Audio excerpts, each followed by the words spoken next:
lois qui régissent l'argent, la prospérité et l'abondance. Le problème de l'argent est l'une des plus grandes préoccupations de l'humanité. Puisque nous sommes dans ce monde, incarnés dans la matière, et que l'argent existe dans ce même monde matériel, nous devons connaître les lois qui régissent l'argent. Son pouvoir, son attraction, son accumulation et son utilisation.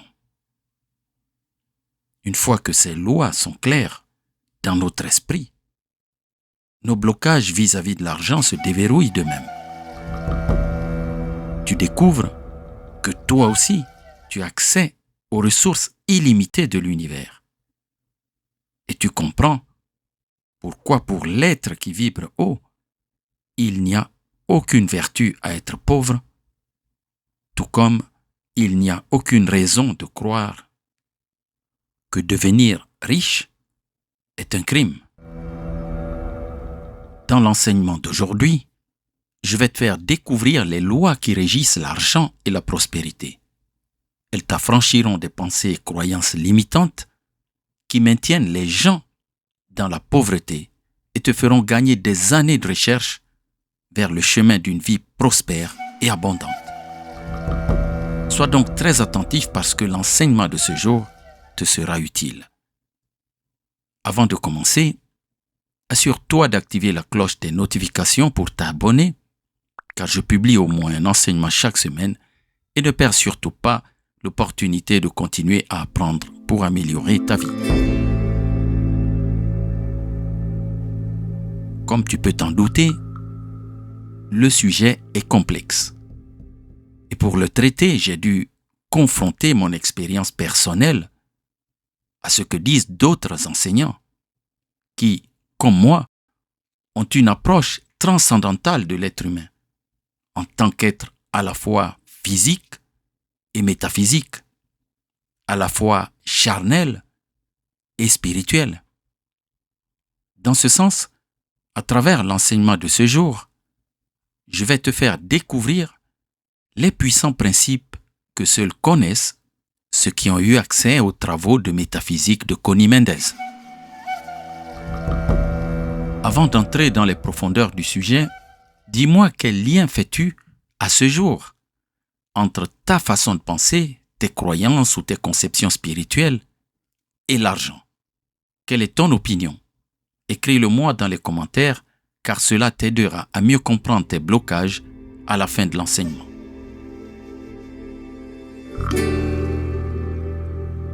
La loi de la correspondance dit « Ce qui est en haut est comme ce qui est en bas » et vice-versa. L'alchimie existe sur tous les plans. Seulement, comme nous le découvrons en tout, les choses deviennent plus simples, plus légères, plus rapides, à mesure que l'on s'élève sur le plan spirituel. Et inversement, plus lourdes, plus lentes, plus laborieuses, à mesure que l'on descend sur le plan matériel. La transformation des métaux en or est identique à la transmutation de l'énergie sur le plan mental spirituel. Il s'agit simplement de reconvertir les formes et images mentales négatives et destructrices en l'or pur des vertus qui nous appartiennent sur le plan du « je suis ». Le brillant orateur et homme d'État romain, Cicéron, disait il y a plus de 2000 ans que la philosophie est la connaissance des choses divines et humaines et de leurs causes et principes. Si l'on applique cette dualité à l'idée de la pierre philosophale qui transmute les métaux en or, il apparaît clairement qu'il ne s'agit que d'un état de choses totalement abstrait et pas du tout physique. La pierre, nous le savons en métaphysique, est la foi, la ferme conviction. La philosophie est la sagesse pure, exacte, le fil du rasoir.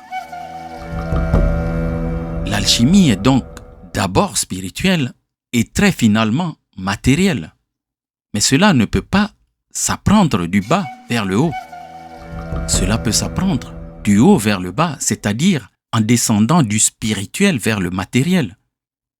Ainsi, celui qui sait comment transmuter l'énergie a trouvé la pierre philosophale. Il transmutera l'accumulation d'énergie qui l'empêche de manifester lors de l'abondance dans sa vie. Il y a un point essentiel à préciser, sans lequel l'alchimie spirituelle ne fonctionne pas.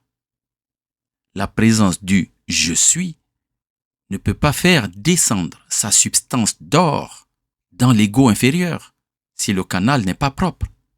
Propre signifie non entamé par l'amertume. Cette amertume est formée par la critique, les ragots, la mauvaise volonté, la rancœur, le souvenir constant des torts passés, les émotions violentes. Dis-moi dans les commentaires si ce que je suis en train de t'exposer a du sens pour toi. Est-ce que cela te parle? La façon la plus pratique d'atteindre une humeur égale à tout moment, on appelle cela l'équanimité, est de s'efforcer de ne pas être affecté par toute circonstance qui t'apitoie ou t'impatiente. Veille à ta gaieté et à ta bonne humeur, car toute perte de patience, toute considération d'erreur sera payée au prix fort. Non seulement parce que cela affecte ta réceptivité au bien que veut te donner ta présence, ton « je suis », mais parce que lorsque tu atteins ces sommets d'alchimie spirituelle, tes sautes d'humeur, tes fluctuations émotionnelles affectent de manière destructive tout ton environnement, ta famille et tes relations. Et si tu es un chef de groupe, tout ton groupe. Pour éviter ce danger, il est préférable de ne pas fréquenter les lieux où se passent des choses tristes, négatives et dramatiques. L'argent, est-il un bien ou un mal? Maître Failmore, fondateur de Unity, déclare: ce n'est pas un crime d'être riche et il n'y a pas de vertu à être pauvre, comme les réformateurs voudraient nous le faire croire. Le mal consiste à thésauriser, à amasser l'argent et à l'empêcher de circuler librement pour qu'il parvienne à ceux qui en ont besoin. Ceux qui mettent leur richesse au service du bien-être des masses sont le salut d'un pays. Si tout le monde avait ce que nous appelons la conscience de la pauvreté, la misère serait générale comme elle est dans certains pays du monde. Là-bas, les millions d'habitants sont perpétuellement liés à la pensée de leur pauvreté. Ils souffrent de la pénurie sous toutes ses formes, depuis le berceau jusqu'à la tombe. Le fardeau de la pensée pauvre retombe sur les terres et ces dernières, année après année, retiennent ces produits de sorte que des milliers de personnes meurent de faim. Il faut former la conscience à la prospérité. Peux-tu me dire dans les commentaires quelle est ton opinion personnelle sur l'argent? Comment former la conscience de la prospérité? Pour former la conscience de la prospérité, en premier lieu, il faut réfuter toutes les vieilles et fausses idées de coût, de restriction, de dépendance à l'égard des canaux fixes. L'idée que quelque chose est trop cher vient de l'état de notre porte-monnaie. Nous comparons le coût avec le montant que nous possédons et décidons instantanément si nous pouvons nous le permettre ou non. Si nos avoirs sont faibles, l'objet nous semble cher. Si nos actifs sont importants, nous n'attachons pas d'importance au coût et nous les acquérons. Le problème n'est pas qu'il est cher, mais que la conscience est pauvre. C'est ce qu'on appelle couramment les croyances limitantes. Tu te diras qu'il y a pourtant des choses pour lesquelles les commerçants demandent trop. Mais je te répète que si tu avais des millions à jeter, il ne te viendrait même pas à l'esprit de te demander si le marchand demande trop ou pas. Ce n'est donc pas la pénurie, mais l'état de ta bourse. Et ta bourse dépend de l'état de ta conscience. Depuis ton enfance, tu as peut-être entendu à la maison le sujet de l'argent, du coût et de ce qui peut ou ne pas être acheté.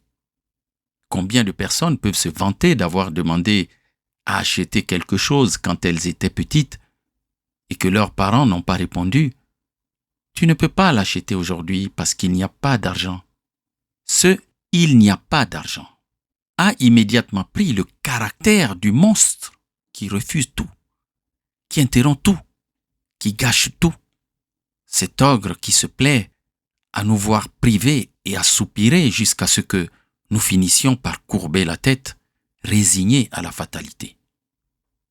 Combien peuvent dire que leurs parents ont répondu, pensant que la source universelle veut nous le donner et qu'elle n'attend que le moment pour nous surprendre.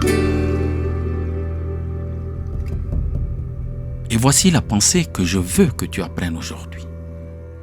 Apprends-la par cœur et répète-la mentalement ou à voix haute chaque fois que tu as un désir ou un besoin et que tu te surprends à comparer ce que tu as dans ton portefeuille avec le coût de ce que tu désires.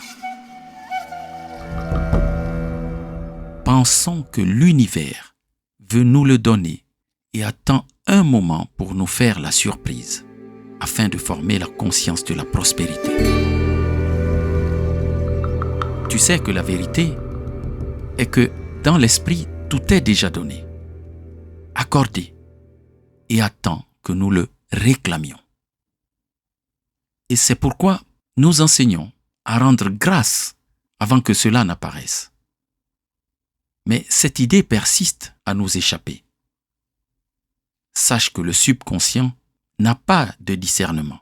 Pour lui, ta parole est loi. Ce qu'il t'entend dire, ce qu'il voit dans ta pensée, l'image que tu imagines sont des ordres qu'il s'efforce d'exécuter avec la plus grande exactitude.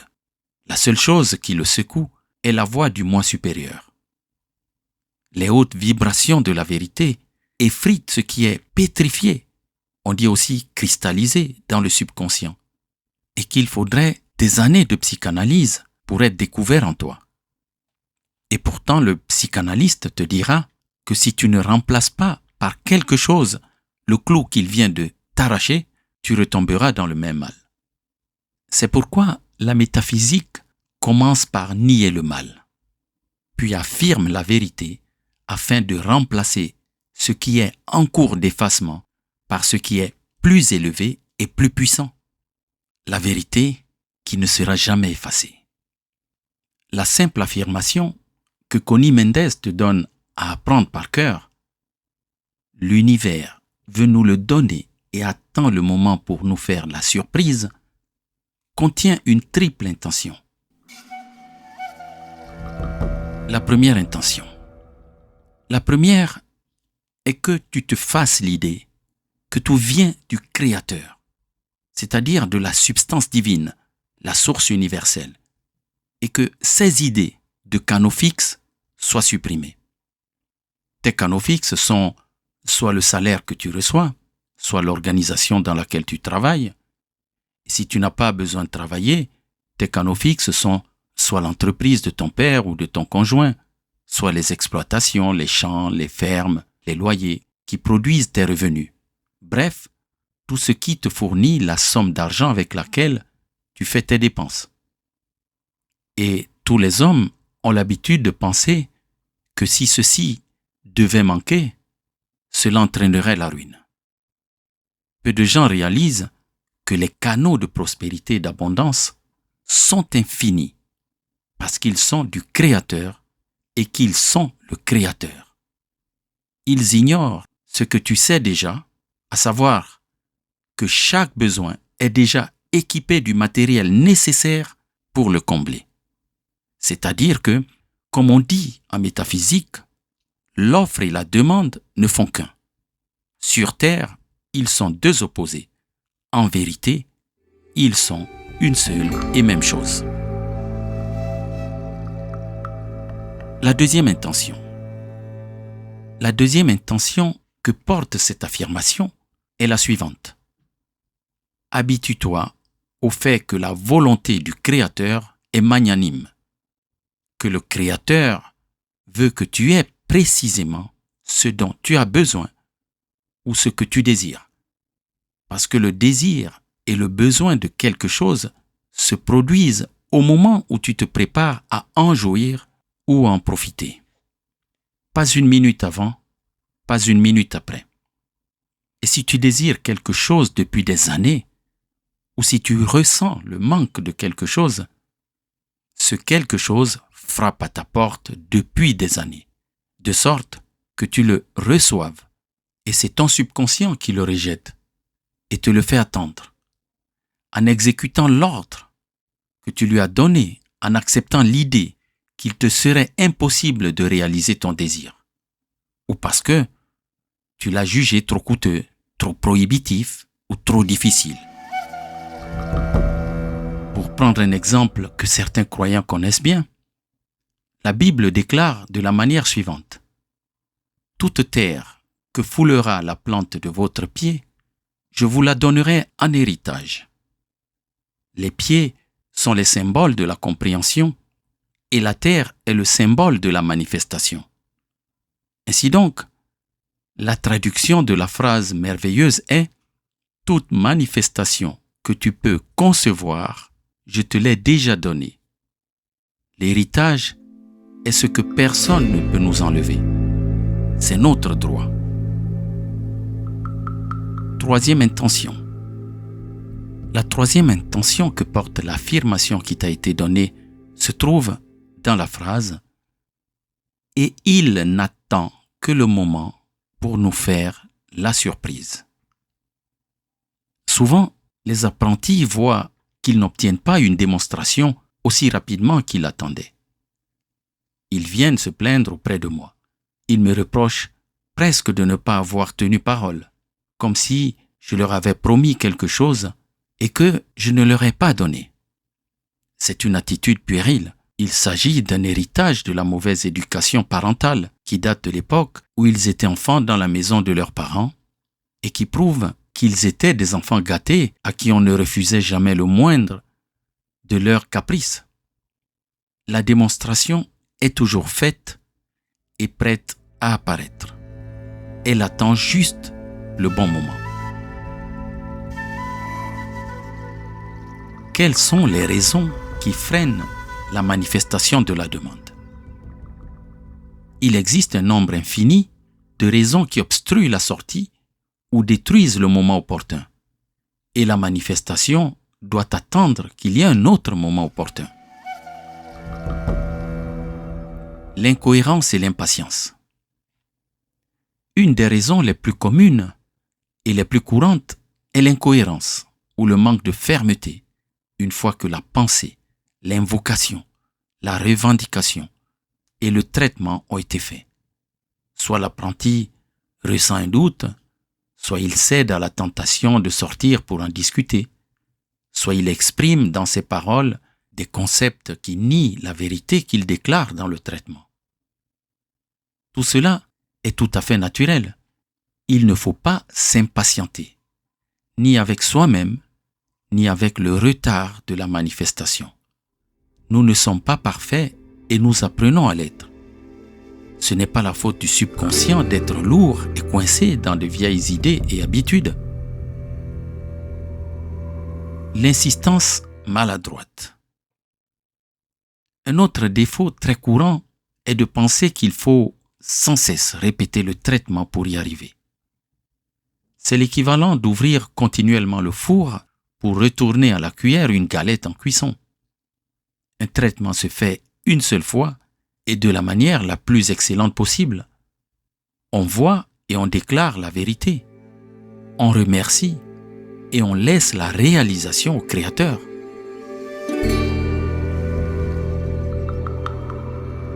Comment fluidifier et favoriser la manifestation de la demande? Nous avons vu comment former la conscience de la prospérité, ainsi que les raisons qui bloquent sa manifestation. Voyons maintenant les 3 conditions, dispositions, exercices qui rendent possible la manifestation de la prospérité. La gratitude et la foi. Quand vient à l'esprit la pensée de ce dont tu as besoin et qui n'est pas tout à fait réalisé, alors fais ce que Emmett Fox a appelé le traitement du traitement. C'est-à-dire que tu dis « J'ai reçu le traitement et je n'ai pas besoin d'être inquiet ou préoccupé. Merci, Créateur. » Tu peux remercier infiniment autant que tu veux. Cela réaffirme la démonstration et c'est une réjouissance.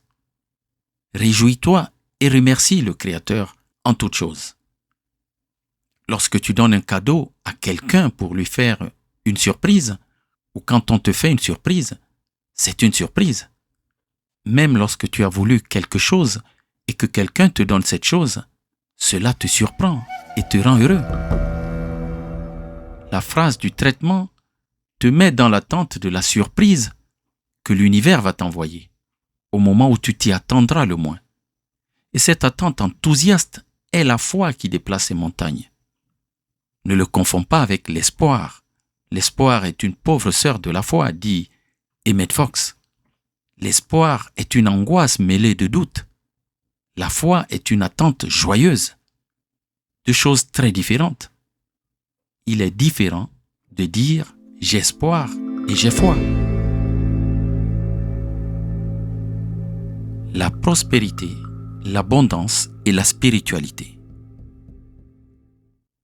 Il a été porté à mon attention, dit le maître Failmore, qu'au moins 2 de mes apprentis manquent d'argent. On peut être très avancé spirituellement et ne pas avoir de conscience de prospérité. Tout comme on peut avoir une grande conscience de la prospérité et ne pas être du tout spirituel. C'est qu'on a développé un aspect de la vie et qu'on n'a pas touché à l'autre.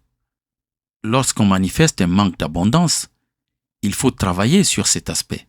Il faut beaucoup méditer sur l'abondance. Maître Failmore poursuit en disant « Il faut éliminer les pensées anxieuses et adopter un parfait abandon de sa nature. » Et lorsqu'à cette attitude s'ajoute la prise de conscience que l'on possède des ressources illimitées, la loi divine de la prospérité s'accomplit. Pour atteindre cette attitude d'abandon de toute préoccupation, il faut méditer sur l'abondance divine manifestée. Nous devons nous examiner pour voir où nous freinons inconsciemment la prospérité et l'abondance.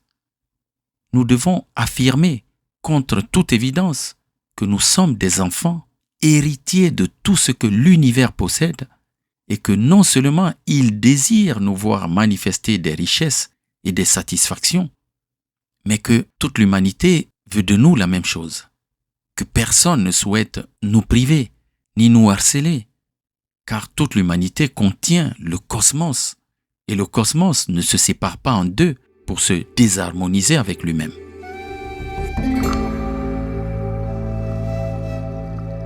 Exercice de visualisation. Il existe un moyen de produire ce qui répond à un besoin immédiat.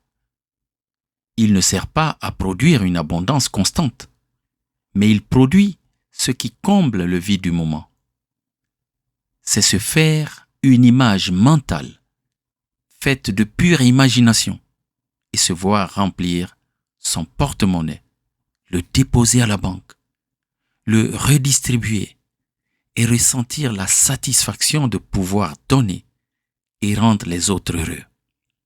Mais il faut aller jusqu'à sentir avec ses doigts le grain du papier, le bruissement des billets, le poids des pièces, etc. Il est nécessaire de le répéter souvent pour que le subconscient soit imprégné, impressionné et le reproduise. Il n'est pas nécessaire de demander « Et d'où peut-il me parvenir ?» Le canal est laissé à l'univers. Ce dernier point est peut-être ce qui reste de valeur lorsque tu as fini de dépenser l'argent qui viendra, c'est-à-dire la prise de conscience que les canaux de l'univers sont infinies et inattendues. N'oublie pas d'insister pour que cela se fasse sous la grâce et de manière parfaite. Si tu as une expérience, s'il y a un autre point de repère qui te vient à l'esprit et que je n'ai pas cité dans cet enseignement, partage-le avec nous, car cela va enrichir d'autres personnes de la communauté. Pour conclure, tu dois apprendre les lois qui régissent l'argent, son accumulation, son pouvoir et son utilisation. Tu trouveras ton opportunité parmi les gens et les conditions de richesse et ceux qui ont besoin d'efficacité et de capacité d'exécution. Si tu veux un jour aller plus loin dans ce type de connaissances, sache que l'essentiel de cet enseignement a été conçu à partir de l'ouvrage Métaphysique 4 en 1 de Connie Mendez, une femme incroyable qui naquit en 1898 au Venezuela, étudia et vécut aux États-Unis, fut profondément inspirée par les enseignements des alchimistes et ceux de Emmett Fox, une des principales figures de la mouvance de la nouvelle pensée connue pour ses écrits spirituels prônant la pensée positive. Fondatrice d'un mouvement de métaphysique en 1946 à Caracas, elle produisit de nombreux ouvrages. Si ce message t'a apporté de la valeur pour ton amélioration personnelle, partage-le généreusement avec les gens que tu apprécies. Abonne-toi et laisse-moi un commentaire sur ce que tu as pensé de cet enseignement. En attendant, je te dis à très bientôt. Que celui qui renouvelle les mondes à chaque instant soit toujours la source inépuisable de ton inspiration. C'était ton ami José Bert sur Fédéralitude de la communauté.